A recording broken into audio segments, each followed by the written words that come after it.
আজি আমাক এই ভিডিঅ'টোত আলোচনা কৰিম নিজৰ সন্তানক নুবুজাৰ ফল কেনেকুৱা হয়। আশা কৰোঁ মই এই ভিডিঅ'টোৰ পৰা দুটা পৰিয়ালক দি বুজাবলৈ চেষ্টা কৰিম তোমালোকক যে নিজৰ সন্তান, নিজৰ ল'ৰা বা ছোৱালীক নুবুজাৰ ফল কেনেকুৱা হয়। তো আমাক বেছি দেৰি নকৰি ভিডিঅ'টো আৰম্ভ কৰি আছোঁ। এখন গাঁৱত দুটা পৰিয়াল আছিল। প্ৰথম পৰিয়ালটোৰ এটা মাত্ৰ কন্যা সন্তান আছিল আৰু দ্বিতীয় পৰিয়ালটোৰ এটা কন্যা সন্তান আৰু এটা পুত্ৰ সন্তান আছিল। প্ৰথম পৰিয়ালটোৰ যিহেতু এটা সন্তান আছিল, তেওঁলোকে তেওঁৰ ছোৱালীটোক বহুত মৰম কৰিছিল আৰু দেখিবলৈ বহুত ধুনীয়া আছিল সেইজন ছোৱালী। দ্বিতীয় পৰিয়ালটোৰ ছোৱালীজনী চাবলৈ ইমান ধুনীয়া নাছিল আৰু বাট মাক দেউতাকৰ ওচৰত সকলোৱেতো সুন্দৰ হয়, তেওঁলোকেও মৰম কৰিছিল। প্ৰথমটোৰ গল্প ক'ম, তাৰপিছত দ্বিতীয়টোৰ গল্প ক'ম। তেতিয়া নিজে গম পাব যে নিজৰ ল'ৰা বা ছোৱালীক নুবুজাৰ ফল কেনেকুৱা হয়। তো আমাক বেছি দেৰি নকৰি প্ৰথম পৰিয়ালটোৰ গল্প আৰম্ভ কৰোঁ আহা। প্ৰথম পৰিয়ালটোৰ যিহেতু এটা মাত্ৰ কন্যা সন্তান আছিল, সেইকাৰণে পঢ়া শুনাও ভালকৈ পঢ়াইছিল তেওঁৰ ছোৱালীজনীক, আৰু ছোৱালীজনীও পঢ়া শুনাত বহুত ভাল আছিল। সৰুৰ পৰাই সকলো শ্ৰেণীত তেওঁ প্ৰথম হৈছিল। এনেকৈ LP মানে প্ৰাকৰ পৰা 5লৈকে LP হয়, 5লৈকে তেওঁৰ শিক্ষাটো শেষ কৰি তেওঁৰ LP শেষ কৰি নাম কৰা এখন স্কুলত এডমিশ্যন পাই তাতো বহুত ভাল ধৰণে পঢ়া শুনা কৰিছিল। ইয়াৰ মাজতে এজনৰ লগত ভাল পোৱাৰ সম্পৰ্ক হ'ল। এই ভাল পোৱা আজিকালিৰ ভাল পোৱাৰ নিচিনা নাছিল যে আজি আছে কালি নাই বা কালি আছিল আজি নাই, এনেকুৱা নাছিল। একেবাৰে মনৰ ভাল পোৱা আছিল। দুজনে দুজনক ইমান ভাল পাইছিল, বহুত ভাল পাইছিল। ভাল পোৱা কৰিও তেওঁলোকে বহুত ভাল ৰেজাল্ট কৰিছিল। এনেকৈ ভাল পাই থাকোঁতে হঠাৎ এওঁলোকৰ লগত এজন মানুহে শত্ৰুতা কৰিলে। কিয় কৰিলে পিছত কৈ আছোঁ তোমালোকক। কি কাৰণে শত্ৰুতা কৰিছিল সেইটো মই পিছত ক'ম। সেই মানুহজনে এওঁলোকৰ ঘৰত কৈ দিলে, তেওঁৰ ভাল পোৱা সম্পৰ্কটো যে আছে এইটো তেওঁলোকৰ ঘৰত কৈ দিলে, মানে ল'ৰা আৰু ছোৱালী দুজনৰ ঘৰতে কৈ দিলে। আৰু ল'ৰা আৰু ছোৱালীৰ পৰিয়ালটোক বহুত অপমান কৰিলে। ছোৱালীজনীক প্ৰায় এইবোৰ কথা লৈ মাৰধৰ কৰিছিল তেওঁৰ মাক বা দেউতাকে, আৰু সেইজন মানুহেও প্ৰায় তেওঁৰ ঘৰৰ মানুহৰ মনত পেলাই দিছিল কথাটো। বিশেষকৈ ছোৱালীৰ ঘৰৰ মানুহক মনত পেলাই দিছিল। আৰু কিয় কৰিছিল এনেকুৱা, কিয় শত্ৰুতা কৰিছিল, কাৰণটো হ'ল মানুহজন এওঁলোকৰ ভাল দেখিব পৰা নাছিল। মানুহজন সঁচাকৈ এওঁলোকৰ ভাল দেখিব পৰা নাছিল, কাৰণ এওঁ যিজন ভাল পোৱা কৰিছিল, সেইজন মানুহক উচিত কথা এটা কৈ দিছিল, উচিত কথা কৈছিল সেই মানুহজনক, সেইকাৰণে এইটোৰ ফল দেখুৱালে তেওঁ।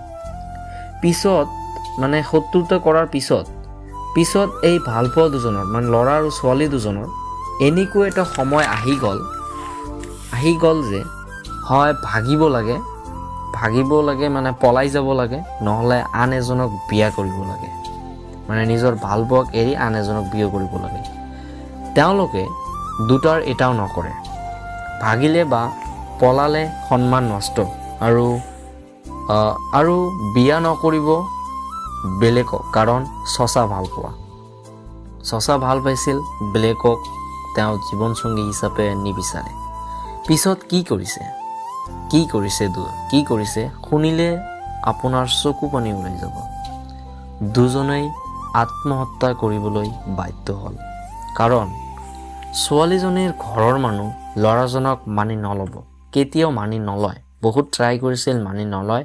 সেইকাৰণে তেওঁলোকে বাধ্যত পৰি আত্মহত্যাটোৱে বাছি ল'লে। আৰু সেই মানুহজন যিজন মানুহ শত্ৰুতা কৰিছিল, সেই মানুহজন যি কৈছিল সকলোবোৰ বিশ্বাস কৰিছিল, আৰু ছোৱালীজনীক বহুত মাৰিছিল। আচলতে সেই মানুহজনৰ এটা কথাও সঁচা নাছিল। মই আগতে কৈ দিলোঁনে যে প্ৰতিশোধ লৈ আছে।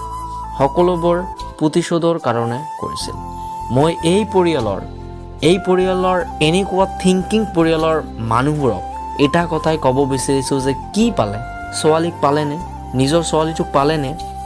এতিয়া কোনে কান্দি আছে? সেই মানুহজন নে আপুনি? সেই মানুহজন কান্দি আছে নিজৰ ছোৱালীৰ বাবে? তোমাৰ ছোৱালী যে আত্মহত্যা কৰিছে সেই মানুহজন কান্দি আছে নে আপুনি কান্দি আছে? কোনে কান্দি আছে? ছোৱালীক মাৰধৰ কৰাৰ আগত ছোৱালীজনীক সুধিব পাৰিলেহেঁতেন আচল ঘটনাটো কি হৈছে, আচল কাহিনী কি? এইবোৰতো নকৰাই এতিয়া কি পালেনে নিজৰ ছোৱালীক? পালেনে ভালকৈ পঢ়া শুনা কৰাবলৈ? এই কাৰণে নিজৰ সন্তানক বুজিবলৈ শিকা নিজৰ ছোৱালীক। আন মানুহতকৈ সন্তান আপোন, নিজৰ সন্তান বহুত বহুত আপোন। তো প্ৰথম পৰিয়ালটোৰ গল্প শেষ। এতিয়া মই দ্বিতীয় পৰিয়ালৰ গল্পটো ক'ম। এতিয়া দ্বিতীয় পৰিয়ালটোৰ গল্প। এওঁলোকৰ যিহেতু দুটা সন্তান আছিল, সেইকাৰণে দুজনকে বহুত ভালকৈ পঢ়া শুনা কৰিবলৈ চেষ্টা কৰিলে আৰু সন্তান দুজনৰো পঢ়িবলৈ ইচ্ছা আছিল।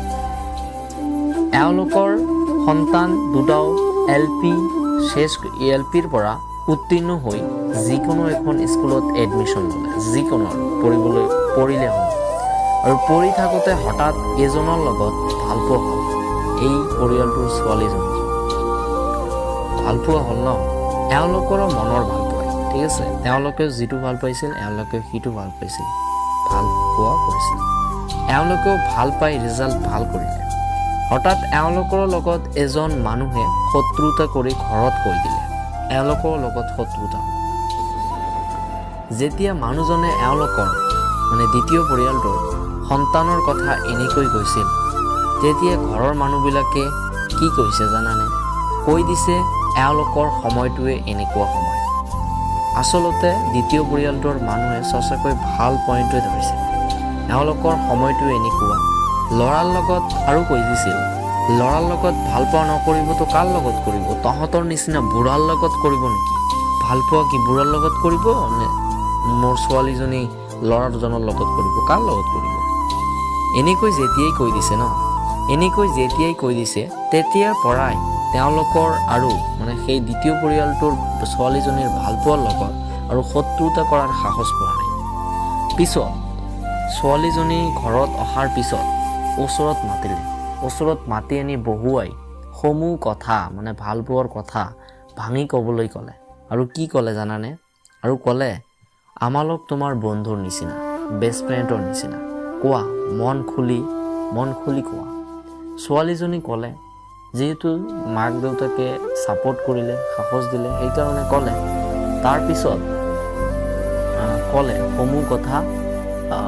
ছোৱালীজনী ক'লে, আমালোক সঁচা ভালপোৱা কৰোঁ, আমালোক বেয়া ধৰণৰ ভালপোৱা নকৰোঁ, সন্মান নষ্ট নকৰিম, এইটো সমূহ কথা ক'লে। তাৰপিছত তেওঁৰ মাক দেউতাকে ক'লে, ল'ৰাটোক মাত এদিন, তেওঁলোকৰ ঘৰত মাতিব গ'লে। এদিন কথা ক'বলৈ মাতিব গ'লে। মাতিলে, আহিলে। ল'ৰাজনক মাতাৰ লগে লগে ল'ৰাজন আহিলে। ল'ৰাটোক ক'লে, ভালকৈ পঢ়া শুনা কৰা, কিবাতো কৰিব লাগিবনে? ভাল বুজ দিলে। এনেকৈ ভাল বুজ দি তেওঁলোক ল'ৰাজনক ভালকৈ বুজ দিছিল, কিবা কৰিব লাগিব, চাকৰি হওক বা ইনকাম হওক, কিবা কৰিব লাগিব। এনেকৈ বুজ দিয়াৰ পিছত 5 বছৰ পিছত কি হ'ল জানানে? শুনিলে আচৰিত হৈ যাব। 5 বছৰ পিছত ছোৱালীজনীও চাকৰি পালে স্কুল এখনত, ল'ৰাজনেও ছেম একে স্কুলত চাকৰি পালে। যিখন স্কুলত ছোৱালীজনী চাকৰি কৰে, ল'ৰাজনেও তাতেই চাকৰি কৰে। এই যে এওঁলোক চাকৰি পালে, এইটো কাৰ বাবে সম্ভৱ হৈছে? এইটো এনেকুৱা ফেমিলিৰ বাবে সম্ভৱ হৈছে। সঁচাকৈয়ে এনেকুৱা পৰিয়ালৰ বাবে সম্ভৱ হৈছে, ঠিক আছে। এই নিজৰ সন্তানক বুজাৰ কাৰণে এইটো সম্ভৱ হৈছে। যদি প্ৰথম পৰিয়ালটোত তোমালোকে যিটো পইচা মাৰধৰ কৰিছে, যদি প্ৰথম পৰিয়ালটোৰ নিচিনাকৈ মাৰধৰ কৰিলেহেঁতেন, হয়তো এওঁলোকো চাকৰি নকৰি আত্মহত্যাৰ সন্মুখীন হ'ল। মুঠ কথা, নিজৰ ল'ৰা ছোৱালীক বুজাৰ চেষ্টা কৰিব, নহ'লে এনেকুৱা হ'ব পাৰে, ঠিক আছে। মই আকৌ এবাৰ এটা কথাই কৈ আছোঁ, নিজৰ ছোৱালী বা ল'ৰা বা ছোৱালীক, নিজৰ সন্তানক বুজাবলৈ চেষ্টা কৰা। নহ'লে প্ৰথম পৰিয়ালটোত তোমালোকে দেখাই পাইছা যে তেওঁলোক সঁচা ভাল পোৱা কৰিলে, তেওঁলোকৰ যিবোৰ মিছা ৰটনা কৰিলে সেইবোৰ ঘৰত আহি ক'লে, সেইবোৰ কথা লৈ ছোৱালীজনীক মাৰধৰ কৰিলে। এই কাৰণে দুজন মানুহ মানে এজন ল'ৰা আৰু এজন ছোৱালী দুটা জীৱন চলি গ'ল, আত্মহত্যা কৰিলে। কাৰ কাৰণে? এই এনেকুৱা ফেমিলিৰ কাৰণে, প্ৰথম ফেমিলিটোৰ কাৰণে। ঠিক আছে, তো এই কাৰণে নিজৰ ল'ৰা বা ছোৱালীক বুজিবলৈ চেষ্টা কৰা। দ্বিতীয় পৰিয়ালটোত যদি ছোৱালীজনীক নুবুজিলেহেঁতেন হয়তো এওঁলোকেও চাকৰি নকৰি আজি আত্মহত্যা কৰিলেহেঁতেন। ঠিক আছে, মই এই ভিডিঅ'টোৰ জৰিয়তে এইটো বুজাবলৈ তোমালোকক চেষ্টা কৰিছোঁ যে নিজৰ ল'ৰা বা ছোৱালীক বুজিবলৈ চেষ্টা কৰা। ঠিক আছে, তো মোৰ এই ভিডিঅ'খনত যদি কিবা অলপমান হ'লেও ভুল হয় তেন্তে মনৰ পৰা ক্ষমা কৰি দিব। ঠিক আছে, মোৰ মাক দেউতাকৰ বয়সৰ মানুহে হয়তো এই ভিডিঅ'খন চাই আছে, তেওঁলোককো মই কৈ আছোঁ যদি ভিডিঅ'টোৰ পৰা কিবা ভুল ভ্ৰান্তি হয় তেন্তে মোক মনৰ পৰা ক্ষমা কৰি দিব। ঠিক আছে, আৰু মোৰ ছাত্ৰ ছাত্ৰীসকলক কৈ আছোঁ এই ভিডিঅ'খন তোমাৰ মাক দেউতাকৰ লগত বহুত ভালকৈ চাবা। তোমাৰ মাক দেউতাকৰ কামত আহিব আৰু তোমাৰো কামত আহিব। ঠিক আছে, তো আজিৰ ভিডিঅ'টো